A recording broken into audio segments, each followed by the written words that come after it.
सर्वभूतसंगानां रसानां छन्दसामपि मङ्गलानां च कर्तारो वन्दे वाणी विनायको नारायणं नमस्कृत्य नरं चैव नरोत्तमं देवीं सरस्वतीं व्यासं ततो जयमुदीरयेत्। गुरुर्ब्रह्मा गुरुर्विष्णु गुरुर्देवो महेश्वर गुरुर्साक्षात् परब्रह्म तस्मै श्री गुरुवे नमः। बोलिए सियावर रामचंद्र भगवान की जय। राधा कृष्ण कन्हैया लाल भगवान की जय। श्री उमामहेश्वर भगवान की जय। श्री गायत्री ब्रह्मदेव भगवान की जय। सद्गुरु भगवान की जय। माता पिता गुरुदेव की जय। समस्त संतगण भगवान की जय। समस्त भक्तगण भगवान की जय। ओम नमः पार्वती पतये हर हर महादेव।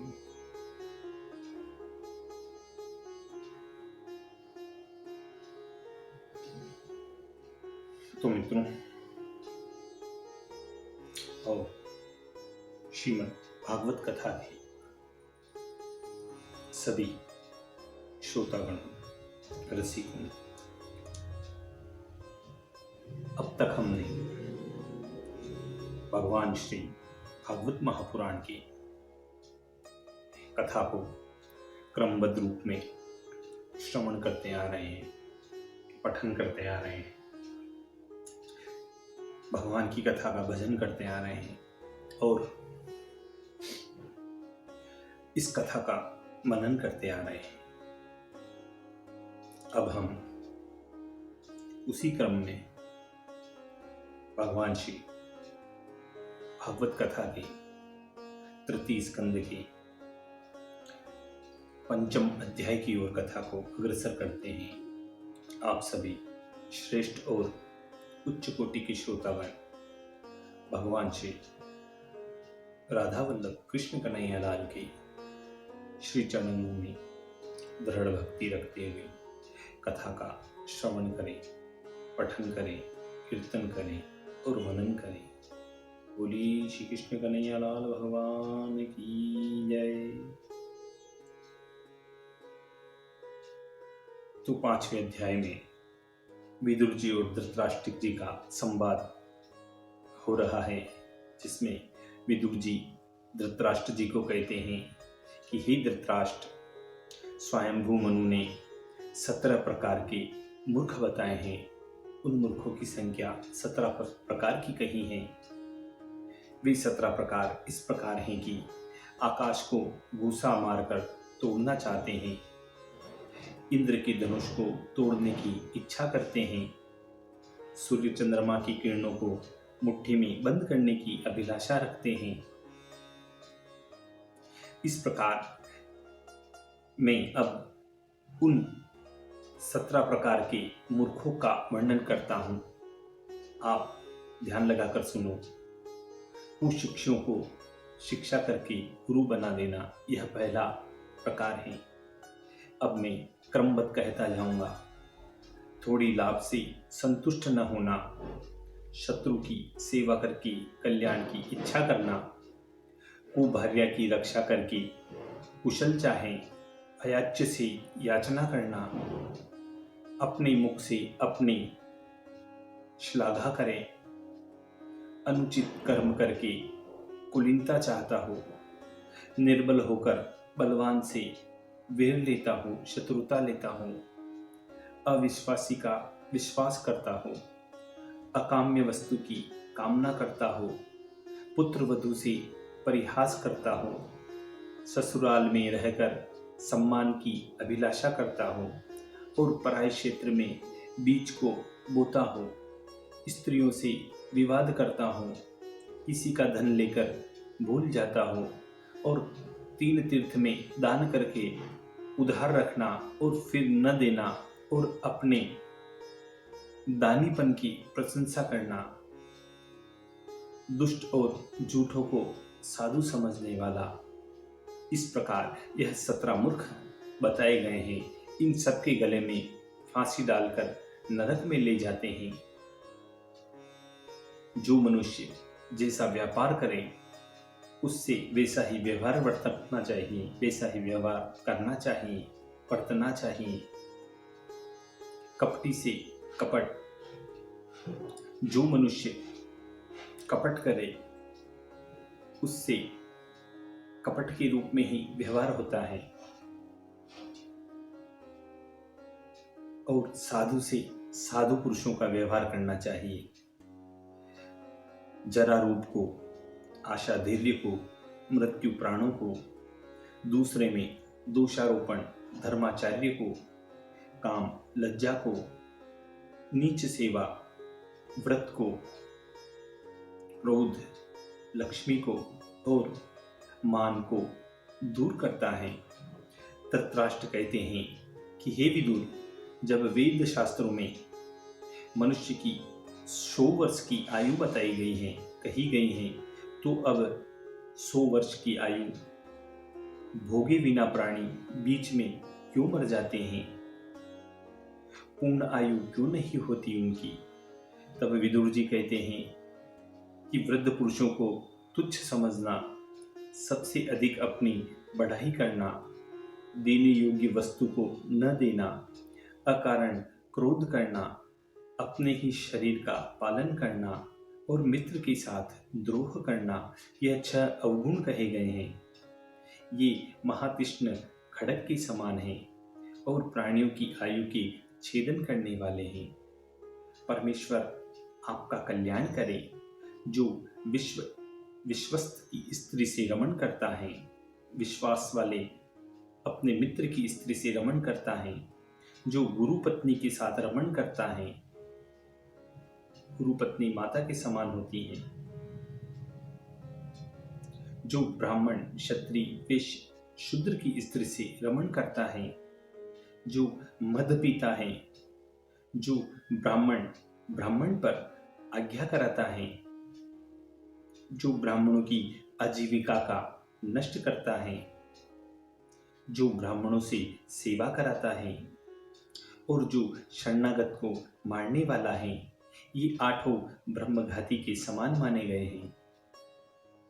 इनसे मिलकर प्रायश्चित करना चाहिए।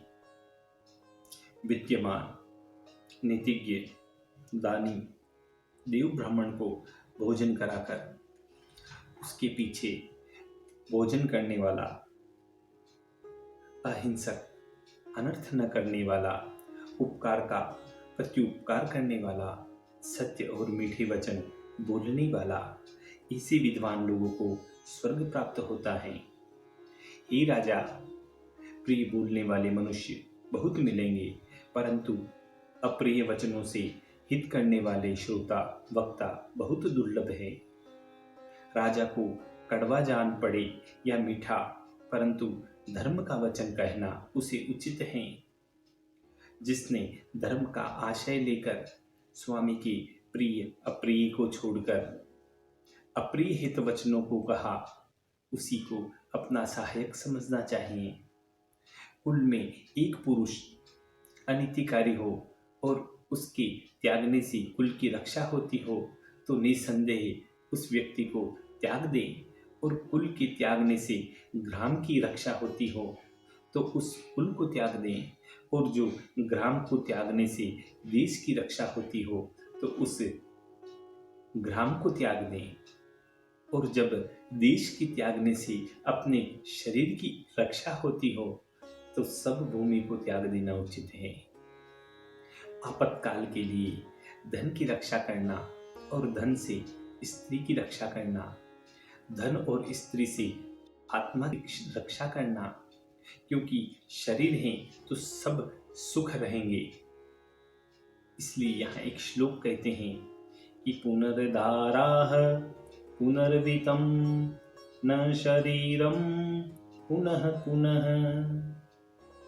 पूर्व काल में आपने देखा है कि इसी दूध क्रीड़ा से परस्पर भेदभाव उत्पन्न हुआ है।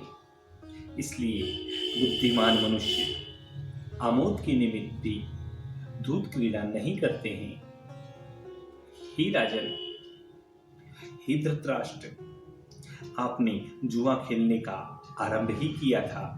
उस समय भी मैंने आपसे कहा था कि ये धूर्त कर्म आपके योग्य नहीं है, परंतु आपने उसको अग्राह्य किया था, नहीं माना था। सत्य है कि जब रोगी की मृत्यु निकट आती है तो गुणदायक औषधि जो उसके पथ्य के योग्य हैं वह उसको कभी नहीं रुचती और वैद्य उसको शत्रु दिखाई देता है। काक रूप दुर्योधन की सहायता के लिए चित्रपक्ष मयूर रूप पांडवगण का पराजय करना दोनों ही समान हैं। क्या कहें, आप सिंह का परित्याग करके श्रृंगाल का पालन करते हैं, परंतु समय पर आपको अवश्य ही शोक संताप करना पड़ेगा। ही तात, जो मनुष्य भक्त और हितार्थी पर कभी क्रुद्ध नहीं होता तो भृत्य उसी भ्राता का विश्वास करता है और आपातकाल में भी उसका साथ नहीं छोड़ता। भृत्यगण की आजीविका का रोकने से बाहर धन को जो आप लेना नहीं चाहे, क्योंकि ऐसे स्वामी को वंचित भोगहीन विरुद्ध प्रतिमान मंत्री भी परित्याग करता है। प्रथम तो सब कार्यों को साध्य असाध्य भली प्रकार विचार कर लाभ व्यय उसके अनुसार आजीविका का नियत करके अपने समान सहायकों को प्राप्त करें। निश्चय दुष्कर कार्य सहाय ही साध्य है। हितकारी वचन कहने वाला जो निरालस्य अधिकारी स्वामी के अभिप्राय को जानकर सब कार्य को करता है, अपने हित के वचन कहता है, प्रीतिमान श्रेष्ठ और अपने सामर्थ्य को जानता है, ऐसे सेवक को प्राण समान रखना चाहिए। जो पुरुष आज्ञा किए हुए वचनों का आदर नहीं करता है और जिस नियुक्त ने उत्तर भी दिया और अपने आप को बुद्धिमान जानकर अभिमान करें और प्रतिकूल भावी हो, ऐसे भृत्य को शीघ्र त्याग देना उचित है। गर्वहीन, सामर्थ्यशाली, शीघ्रकारी, दयावान, मधुरभाषी, अपने स्वामी के अतिरिक्त दूसरे की वशीभूत न होने वाला, जी हाँ स्वाधीन, और किसी रोग की पीड़ा न हो, जिनमें ये 8 प्रकार के गुण हों, उसी को उत्तम सेवक समझना चाहिए। जिसको अपना विश्वास नहीं, सायंकाल के समय उसके घर में गमन नहीं करें, रात के समय चौराहों में वास नहीं करें, तो छिपकर न ठहरें। जिस स्त्री से राजा स्नेह करता हो उससे कभी स्नेह न करें। जिस कुसंग कार्य के भी मंत्री बहुत होते हैं उस कार्य को दोष न लगाएं और यह भी न कहें कि यह बात मेरे मन को नहीं भाती और मुझको तुम्हारा विश्वास नहीं है, वरन यह बात उनको प्रकट नहीं करनी चाहिए और किसी निमित्त से वहां से उठकर चला जाना चाहिए। लज्जाशील राजा, व्यभिचारिणी स्त्री, राजभृत्य, पुत्र या बंधु, विधवा, सेनाजीवी, अधिकार से अलग किया हुआ, इन 7 पुरुषों से द्रव्य का व्यवहार नहीं करना चाहिए। मनुष्यों को 8 गुण सदा प्रकाशमान करते हैं। बुद्धि, कुलीनता, शास्त्रावलोकन, ब्रह्मेंद्रियों को जीतना, पराक्रम, मीत भाषण, यथाशक्ति दान, कृतज्ञता ही तात इन महानुभाव वाले गुणों को एक गुण हट से आश्रय करता है। अर्थात जब राजा पुरुष का सत्कार करता है तब ये गुण सब गुणों को धारण करने लगते हैं। ये 10 गुण प्रातःकाल स्नान करने वाले के समीप सदा रहते हैं। बल, रूप, स्वर शुद्धि, स्पष्ट वर्णोच्चारण, मृदुता, सुगंध, विशुद्धता, सुकुमारता, जिसमें ये 9 गुण होते हैं उसको अत्यंत सुंदर मन की हरने वाली 10वीं स्त्री प्राप्त हो जाती है। ये 6 गुण भूख लगने पर भोजन करने वालों के निकट रहते हैं और इन्हीं पुरुषों को मीत भोजी कहते हैं। अपनी भूख के 4 भाग करें, उसमें 2 भाग अन्न के, 1 भाग जल का और चौथा भाग पवन के संचार होने के लिए रखना चाहिए। इसी का नाम मीत भोजन है। इससे आरोग्य, आयु, बल, सुख, उत्तम डकार और निर्मल संतान उत्पन्न होती हैं। अकर्मण्य, बहुभोजी, लोक विद्विष्ट, कपटी, नृशंस, देश काल का न जानने वाला, अति प्रिय वेशधारी, इतने मनुष्यों को घर में नहीं बसाना चाहिए।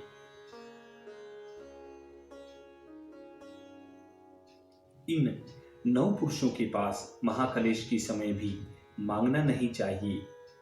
अदाता, दुर्वाक्य कहने वाला, मूर्ख, वनवासी, कपटी, धूर्त, अभिमानी, निर्दय और कृतघ्नि, ये 6 प्रकार के आताताई कहे गए हैं। इनकी कभी रीति प्रीति नहीं करनी चाहिए।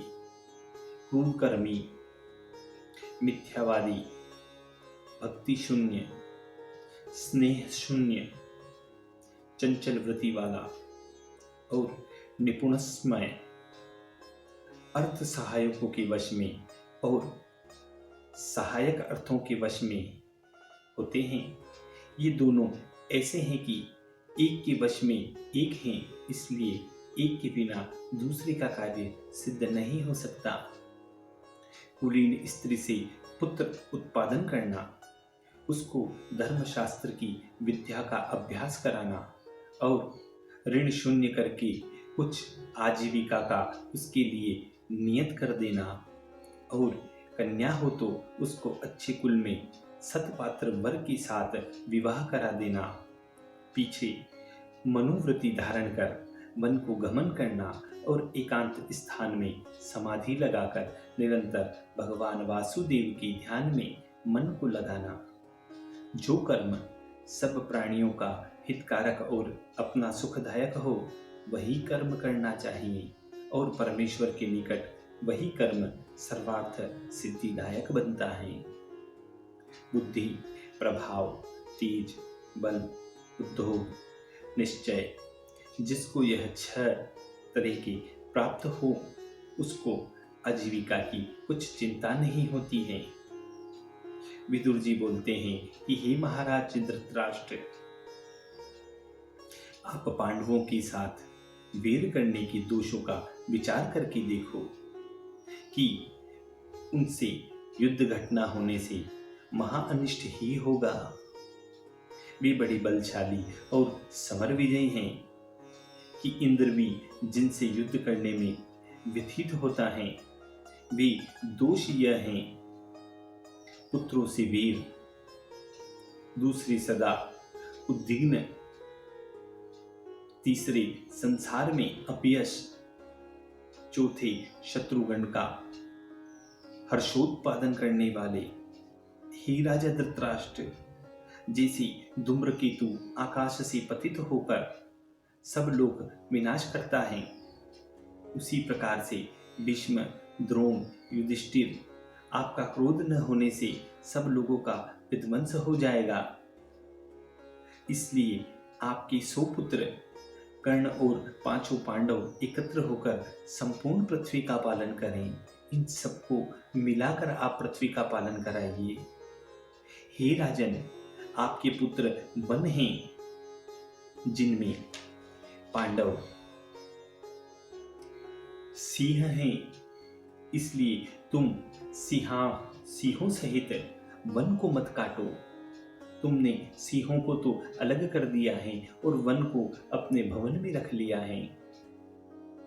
सिंह वन के होने से नाश को नहीं पाते, क्योंकि बिना सिंहों के वन नहीं होता और बिना वन के सिंह नहीं होते। जिस वन में सिंहों का वास है, उसी का नाम वन है। सिंहों से ही वन की रक्षा होती है और वन सिंहों की रक्षा करता है। हे राजन, दुष्ट चित्त वाला मनुष्य दूसरे की सद्गुण जानने की इच्छा नहीं करता, केवल दोष मात्र का शोधन रखता है और उत्तम गुणों पर जानबूझकर दोष लगाता है। उत्कृष्ट पुरुष अर्थ की निंदा करने वाले प्रथम अपने धर्म का आचरण करते हैं।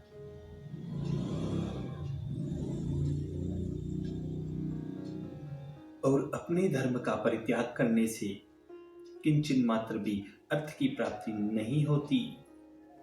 जैसे स्वर्ग लोक की परित्याग करने से अमृत नहीं प्राप्त हो सकता। जिसका चित्त पापों से रहित होकर परमात्मा की चरणान बिंदु में लगा रहता है, वह सब कुछ जानता है। कोई बात उससे गुप्त नहीं है और जो 3 गुण रखने वाले माया महतत्वादी होते हैं, उनको भी जान जाता है। जो पुरुष समयानुसार धर्मार्थ काम का सेवन करता है, वह दोनों लोक में धर्मार्थ काम के संयोग को पा जाता है। हे राजन, जो पुरुष हर्ष और क्रोध के उठे हुए वेग को रोकता है और माया की आपत्तियों से मोहित नहीं होता, काल से भय नहीं करता, वह पुरुष लक्ष्मी का कृपा पात्र हो जाता है। मनुष्यों का बल 5 प्रकार का कहा गया है। बाहुबल नाम कनिष्ठ बल होता है। हे महाराज, आपका मंगल हो। मंत्री बल दूसरा कहा जाता है और बुद्धि मानव ने तो तीसरे बल को धनलाभ बल कहा है। हे राजन, पिता परपिता से संबंध रखने वाला सहज बल है, वह अभिजात बल कहलाता है। उसको चौथा बल कहा गया है।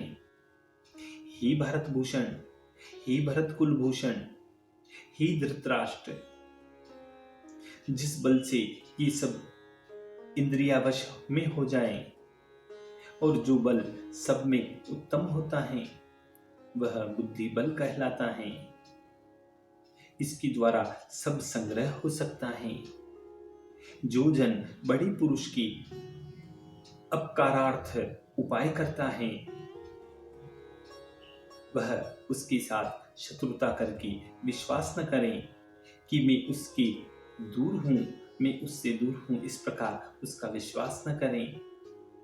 कौन ज्ञानी अक्रोध प्राणियों पर विश्वास करने की योग्य हैं? स्त्री, राजा, सर्प, स्वाध्यायन, प्रभु, शत्रु, विषय योग और आयु का विश्वास करता है। बुद्धि रूप बाण से जिनका जीव घायल हुआ है, उसकी परीक्षा करने के लिए वेद्य तो है ही, परंतु औषधि नहीं है। न मंत्र है, न मंगल है, न अर्थ मंत्र है और सिद्ध से भी नहीं है। हे भरतवंशी, सर्प, अग्नि, सिंह, कुलपुत्र, इनकी अवज्ञा नहीं करनी चाहिए, क्योंकि ये बड़े तेजस्वी होते हैं। इस लोक में अग्नि काष्ठ के भीतर गुप्त रहता है, जब तक कोई नहीं जानता और उस काष्ठ का भोग भी नहीं करता, तब तक कोई उसका उद्दीपन नहीं करता है। जब वह काष्ठ से मथ कर उद्दीपन होता है, फिर जिस काष्ठ में वह रहता है उस काष्ठ सहित सब वन को वह भस्म कर डालता है। इसी प्रकार आपके वंश में पांडव अग्नि समान तेजस्वी हैं। अनादर किए हुए क्षमावंत आप और आपके पुत्रगण लतारूप हैं। आप पांडवगण शाल वृक्ष स्वरूप हैं। सो बड़े वृक्ष का आश्रय लिए बिना लता बढ़ती नहीं। हे राजन, आप और आपके पुत्र दुर्योधन आदि वन स्वरूप हैं और पांडवगण सिंह स्वरूप हैं। सिंह के न रहने से वन विनिष्ट हो जाएगा और वन भी सिंह के बिना विनाश को प्राप्त हो जाता है। इसी प्रकार विदुर जी और महाराज धृतराष्ट्र के बीच यह संवाद चल रहा है और इस भगवत संवाद के साथ ही श्री भागवत कथा के तृतीय स्कंद का यह 5वां अध्याय पूर्ण होता है। बोलिए श्री कृष्ण कन्हैया लाल भगवान की।